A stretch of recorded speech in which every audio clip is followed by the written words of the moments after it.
Vocês vão viver. Obrigado, Roberta.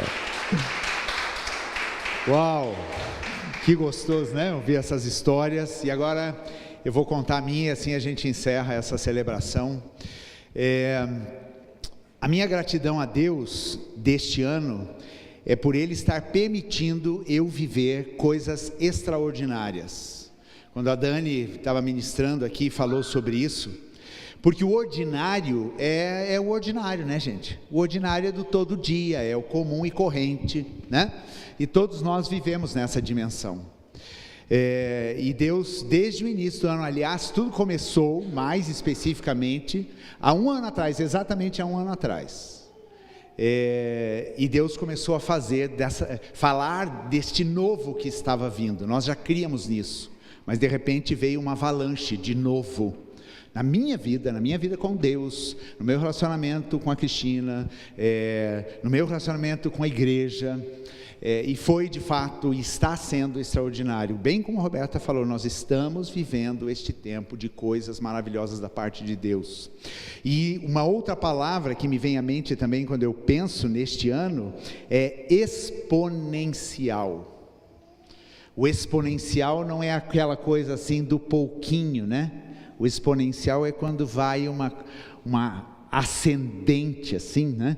E faz você viver o tempo de uma forma muito multiplicada, né? E eu estava lembrando nessa manhã que o tema da nossa caminhada nesse ano foi qual? Alguém lembra aí por acaso? Fé, movimento e multiplicação, né? E nós vivemos isso, e nós estamos vivendo isso, né? Movimento, e esse movimento tem se acelerado, e você precisa apertar o cinto, né? Porque a gente vai acelerar mais ainda, ou melhor, Deus vai acelerar tudo isso que Ele está fazendo na nossa vida. Quero te convidar a acompanhar aqui, ou então abrir sua Bíblia, seu aplicativo, Lucas 17, se você prometer ficar comigo aqui, eu vou ser bem objetivo, tá? Bem breve, viu, Érica? Preste atenção, tá, Érica? Lucas 17, verso 11 a 19, é um texto muitíssimo conhecido, né? É uma passagem narrada somente por Lucas. Nenhum outro evangelista narra essa passagem. Dirigindo-se a Jerusalém, Jesus chegou à fronteira entre Galiléia e Samaria. Ele estava indo para Jerusalém, a Jerusalém era a capital da Judéia, e ele estava saindo da Galiléia e entrando na Samaria, ou seja, ele ainda ia ter que cruzar a Samaria inteira, para daí entrar nos limites da Judéia e chegar em Jerusalém. Ao entrar num povoado dali, 10 leprosos, repete comigo, 10 leprosos, mantendo certa distância, e não era por causa do Covid, né? A distância era por causa da lepra, porque não era permitido a aproximação, por ser uma doença, né, contagiosa, clamaram. Então você imagina, os 10 leprosos indo até Jesus, mantendo distância e clamando. Eles não falaram assim: Jesus, mestre, tem misericórdia de nós? Você acha que foi assim? Não, né? Jesus, mestre, tem misericórdia de nós. Ele olhou para eles, Jesus olhou para eles e disse, olha o que Jesus disse: vão e apresentem-se aos sacerdotes. Você sabe por que Jesus fala isso? Porque esse era o rito da lei. Quem diagnosticava a lepra e quem dizia que a pessoa estava curado, né? Porque esse conceito da lepra era muito abrangente, toda doença de pele, né, era considerada assim. Obviamente tinha a lepra que era contagiosa e incurável, mas tinham outras doenças de pele e as pessoas tinham que ficar afastadas. E quando alguém era curado, depois de ter ficado afastado e a doença, as manchas da pele terem desaparecido, eles tinham que ir ao sacerdote, para que o sacerdote fizesse um exame, diagnosticasse e falava, você está curado. Então agora você vai lá, você se banha e pode voltar à convivência, né? E Jesus simplesmente diz isso para os 10, vão e apresentem-se para os sacerdotes. O que você pensaria se você estivesse no meio desses 10? E a ordem de Jesus não foi, sejam curados, eu te curo no meu nome, né? Mas Jesus mandou eles irem. E aqui já Jesus estava testando a fé daquele povo, né? Tipo assim, como assim? Jesus está mandando a gente ir para sacerdote, a gente queria que ele viesse, que ele tocasse na gente, que ele declarasse uma palavra de cura. Olha a gente do mesmo jeito aqui. Mas então o que a Bíblia diz? Enquanto eles iam, eles foram, os 10 foram até o sacerdote. E enquanto eles iam, diga isso, enquanto eles iam. O milagre vem enquanto nós nos movemos a uma palavra de obediência de Deus. Eu confesso que uma coisa que Deus falou muito ao meu coração esse ano foi o seguinte: muitas vezes nós esperamos tudo dar certo, nós esperamos, nós olhamos a meteorologia, olhamos as estradas, vemos tudo, temos uma palavra de Deus, segue para tal direção, daí você fica só olhando. Ah, Deus, eu não me movo enquanto não tiver tudo certo. Sabe aquela pessoa bem planejada? Sabe aquela pessoa que coloca tudo na ponta do lápis? Precisa de dinheiro, precisa de comida, precisa de roupa, precisa de combustível, né? E aqui está dizendo que aqueles 10 leprosos, eles, enquanto iam, eles foram curados. Então, se você é o tipo de pessoa que fica travada na vida, e nesse ano eu me movimentei em muitas direções, baseado nas palavras de Deus, mesmo não vendo, mesmo às vezes olhando para o meu corpo e falando, meu Deus, a lepra está aqui ainda, mas eu fui me movendo, e enquanto eles iam, foram curados.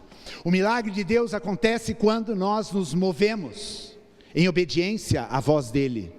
A visão de Deus se completa enquanto nós nos movemos. Para mim, uma palavra muito forte do Darlan, no final de semana que ele teve aqui, para mim especificamente, foi o seguinte: nós precisamos ativar as promessas de Deus. Porque às vezes você está cheio de promessa, né? Você abre a gavetinha das promessas, né? E você vê lá um monte de promessas, e daí você fica ali olhando para aquela gavetinha. Eu tenho tantas promessas de Deus, mas você não sai do lugar. Você quer que aquelas promessas venham até você. Você não vai em busca dessas promessas. E esperar a promessa cair no teu colo e se cumprir, você precisa de fé para isso? Precisa de fé para a promessa cair no teu colinho, prontinha, bonitinha? Não. Você precisa de fé para se levantar e ir em direção a essa promessa. E eu comecei a falar para Deus, eu ativo as promessas que Deus me deu no decorrer de tantos anos de ministério na minha vida pessoal, e começo a me mover em direção. E à medida que eu comecei a me movimentar, eu comecei a ser curado.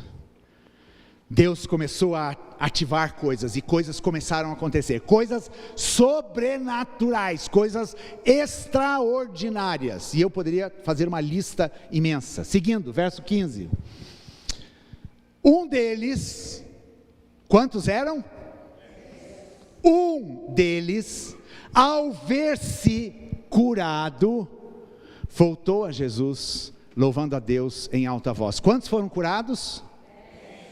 Mas um deles, ao ver que ficou curado, será que os outros 9 não viram que foram curados? Sim ou não? É lógico que viram. Mas um somente voltou, louvando a Deus em alta voz. Ele voltou para quê? Por que ele voltou? Para agradecer, louvando a Deus. Eu estava pensando hoje de manhã na minha caminhada, eram 10, veio um, qual é o percentual disso? 10%, o dízimo. Dos 10 leprosos que foram curados, voltou somente um. O que você acha? O dízimo é muito ou é pouco? Muito ou pouco? Pouco. Por que a gente acha que é muito? Dízimo fala da lei. A lei, ela dá as coisas sempre muito retidas, em pouca quantidade. Mas quando Deus age, e quando nós estamos envolvidos com a graça de Deus, a bênção de Deus vem em abundância. Porque é triste, não é verdade? Pensar que 10 foram curados, e somente um voltou, para agradecer. Somente um voltou. Você acha que Jesus ficou triste? Você acha que Jesus ficou deprimido? Você acha que Jesus pensou assim: puxa vida, olha o meu ministério, Deus? Não, mas Jesus certamente pensou no coração daqueles 9, e como seria a continuidade da vida deles, porque eles não tinham coração grato. Lançou-se a seus pés, olha esse que voltou, lançou-se a seus pés, agradecendo-lhe pelo que havia feito. E esse homem era samaritano, não vou nem entrar nesse mérito. Jesus perguntou: não curei 10 homens? Onde estão os outros 9? Ninguém voltou para dar glórias a Deus, exceto esse estrangeiro. E disse ao homem: levante-se e vá, sua fé o curou. Certo dia, os fariseus perguntaram, até o 19, ok? E disse ao homem: levante-se e vá, sua fé o curou. Um único que agradeceu. Eu quero fazer brevemente aqui algumas considerações sobre gratidão. A gratidão, ela é algo que ativa dentro do nosso coração e da nossa alma coisas muito importantes. E você pode pensar em muitos versos da Bíblia que falam de gratidão, e eu relembro um aqui em 1 Tessalonicenses 5,18, onde o apóstolo Paulo fala, em tudo, porque esta é a vontade de Deus. Está muito fraco, gente. Em tudo, dai graças, porque esta... A vontade de Deus é que a gente dê graças em todas as coisas. Só quando o resultado é bom e a gente acha que é bom? A gente precisa agradecer a Deus em toda e qualquer circunstância. Por quê? Porque se eu reconheço Deus na minha vida, até os momentos mais sombrios, como a Érica compartilhou que ela viveu, nós precisamos aprender a dar graças, porque Ele está conosco. Então a gente está falando de futuro, e eu quero te desafiar aqui: olhe para o teu futuro com gratidão. Não espere os motivos, você julgar os motivos e dizer: não, sobre isso aqui eu volto para agradecer.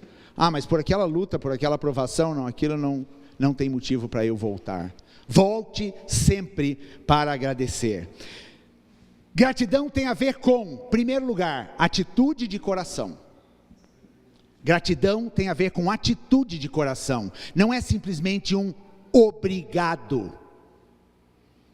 Porque às vezes papai e mamãe ensinam o filho: diz obrigado, né? Diz obrigado. Você acha que isso gera uma atitude de gratidão no coração?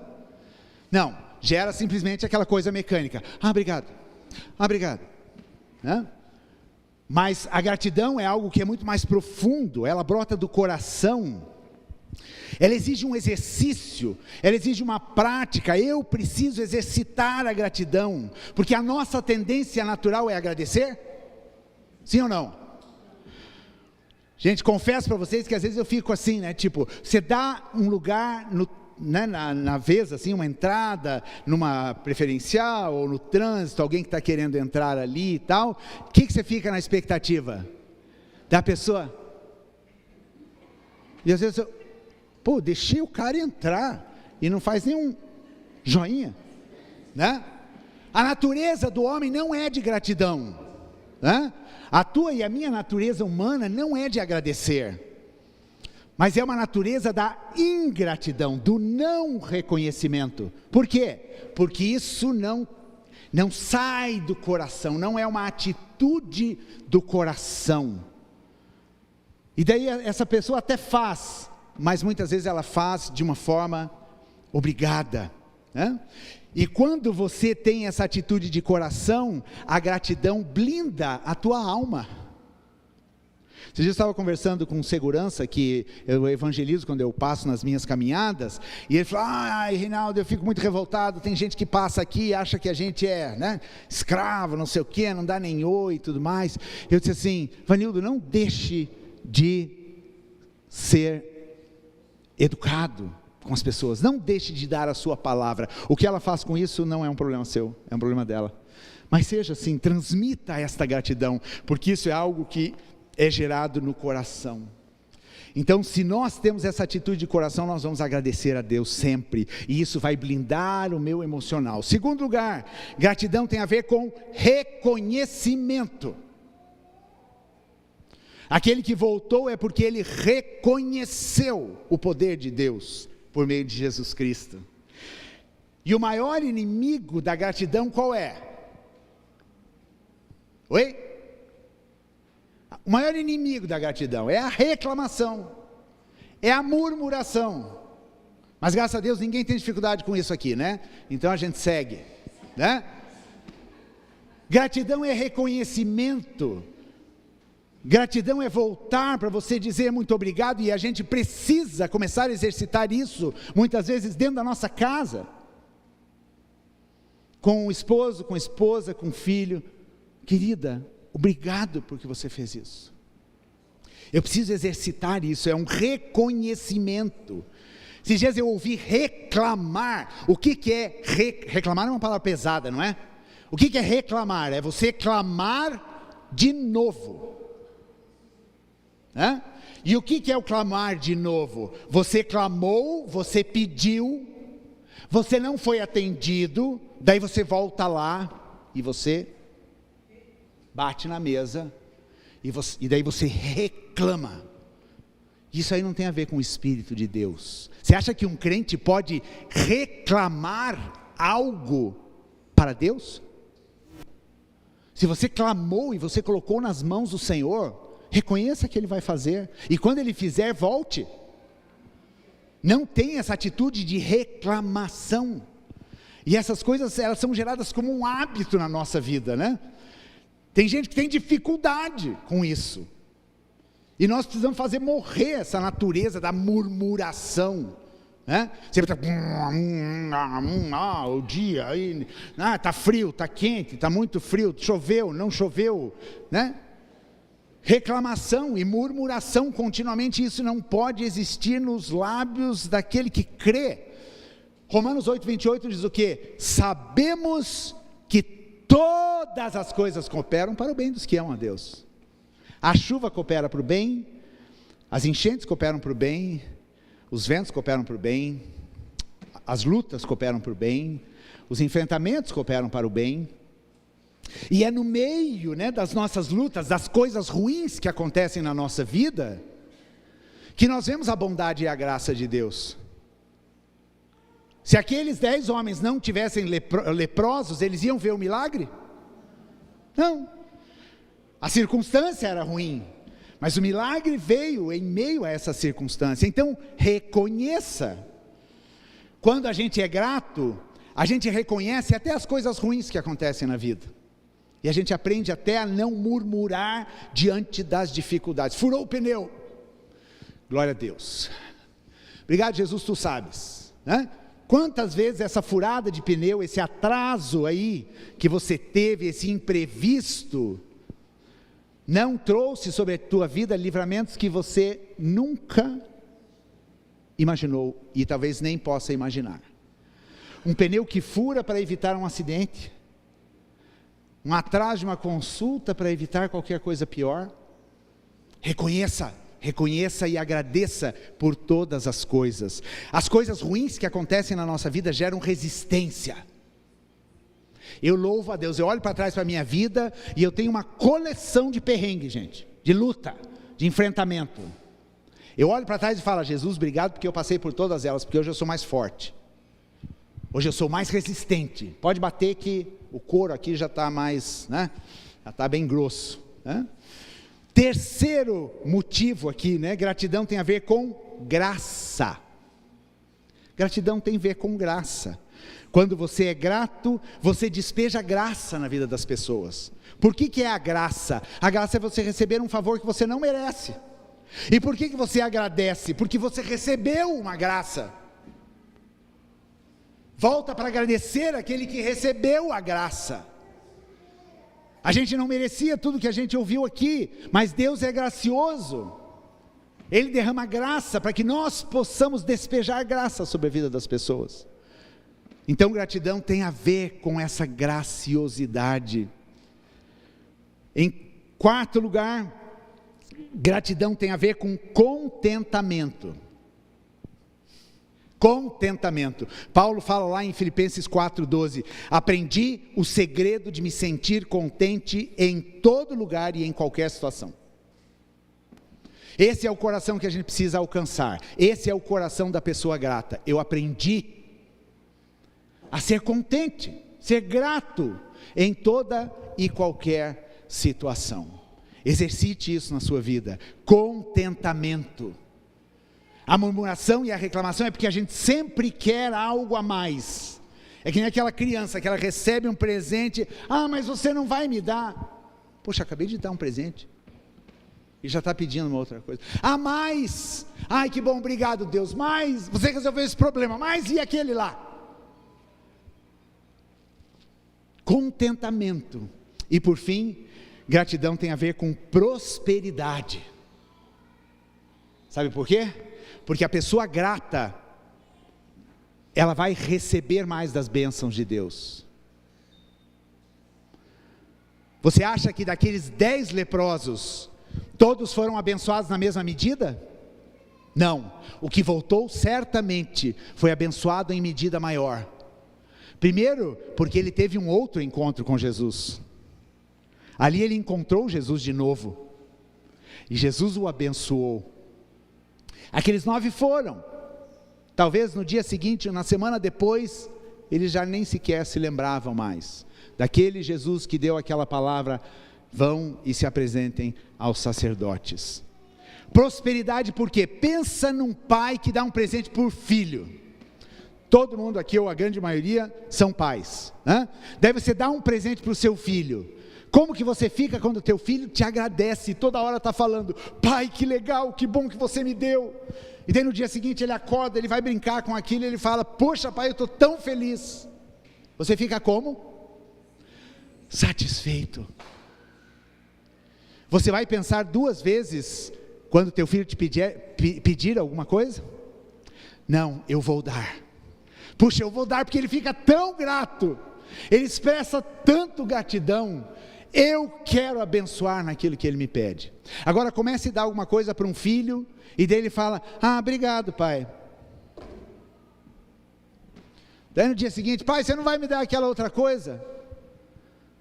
Como que fica o coração de um pai, quando ele faz algo pelo filho, e esse filho não expressa a gratidão pelo que recebeu, não reconhece o seu esforço? O pai vai falar, uma outra vez que ele pedir alguma coisa, ele vai pensar 2 vezes. Não sei se vou dar. Não sei. Porque ele não está aprendendo a ter esse coração, ele não está valorizando. Porque quem agradece, dá valor para aquilo que recebeu. Deus não vai deixar de ser Deus se a gente não for para Ele em gratidão. Mas nós não vamos ter o entendimento pleno e completo do que é termos um coração grato diante dEle. Eu quero convidar a Carol a vir aqui cantar uma canção, e eu quero encerrar esse momento simplesmente dizendo para você: tenha um coração grato diante do Senhor. Exercite a gratidão na sua vida. Este é um tempo em que tradicionalmente nós começamos a pensar no ano e visitar os meses desse ano. E essa semana que passou, eu mexendo em algumas anotações, em alguns registros que eu tinha, eu comecei a pensar: meu Deus, eu não tinha lembrado de que tanta coisa tinha acontecido.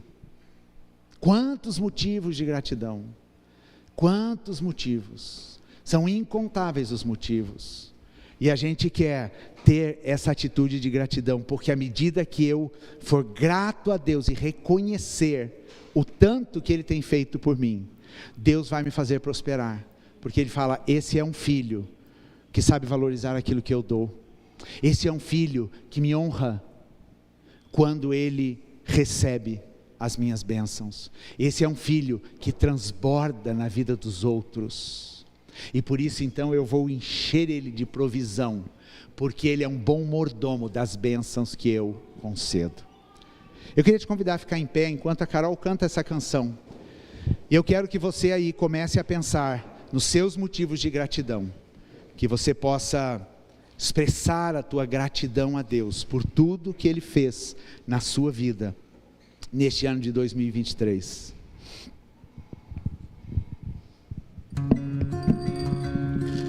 Ainda me lembro quando um milagre eu pedi, com pouca fé sim eu temi, e hoje eu posso ver, foi muito além do meu pensar. São tantas bênçãos pra contar, 1, 2, 3, bênçãos que não têm fim. Eu perco as contas e agradeço o que fez por mim. Deus, eu tenho tantas bênçãos, posso em minha vida enxergar. Quanto mais vejo os detalhes, sua bondade posso encontrar. Pai, enquanto eu viver, sempre irei me lembrar, ainda que sejam infinitas, suas bênçãos eu irei contar. E nenhuma fase dura para sempre, por isso eu não vou me esconder. Cada motivo que tenho para ser grato, por ter sido tão fiel a mim.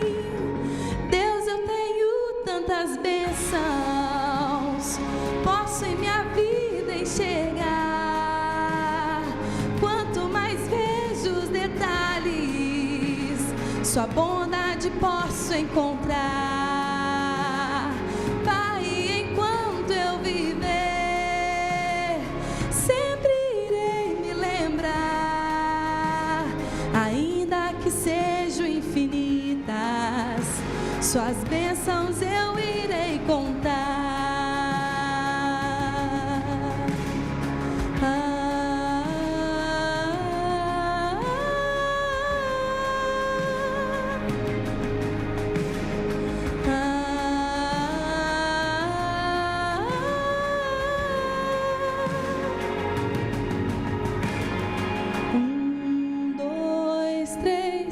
Bênçãos que não têm fim.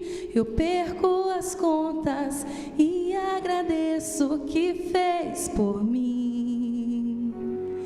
Deus, eu tenho tantas bênçãos, posso em minha vida enxergar. Quanto mais vejo os detalhes, sua bondade posso encontrar.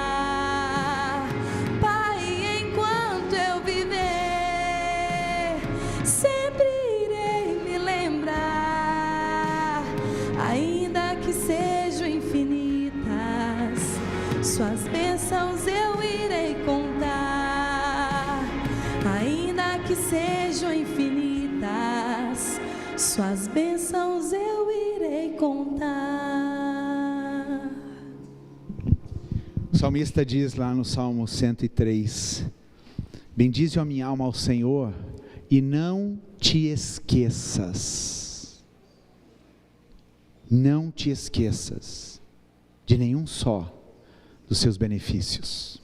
Obrigado, Senhor, porque são incontáveis as bênçãos do Senhor sobre a nossa vida. Deus, estarmos aqui, Deus, a graça da vida, o ar que a gente respira, os relacionamentos que a gente tem, a família que a gente pertence, os filhos que o Senhor nos deu, a saúde, a cura, a provisão financeira, o abrir novas possibilidades e novos horizontes para nós, tantos motivos de gratidão. E nessa manhã nós queremos dizer: Pai, muito obrigado. Muito obrigado por tudo que o Senhor tem feito para nós como igreja. Obrigado porque neste ano nós vimos um mover sobrenatural do Senhor sobre este lugar, na vida de pessoas, Deus, trazendo pessoas à vida, Deus, nos levantando como uma igreja forte, uma igreja corajosa, uma igreja que busca, uma igreja que depende do Senhor, uma igreja que se move no sobrenatural, que se move por meio do Teu Espírito Santo. Nós somos gratos ao Senhor, porque temos experimentado muito de Ti, Senhor. Recebe a nossa adoração, o nosso louvor e a nossa gratidão, em nome de Jesus. Querido, pega um caderno na tua casa, ou um bloco de notas no teu celular, e começa a fazer uma lista. Seja bem específico, motivos de gratidão a Deus. Seja você aquele leproso que volta a Jesus e agradece por tudo que Ele fez.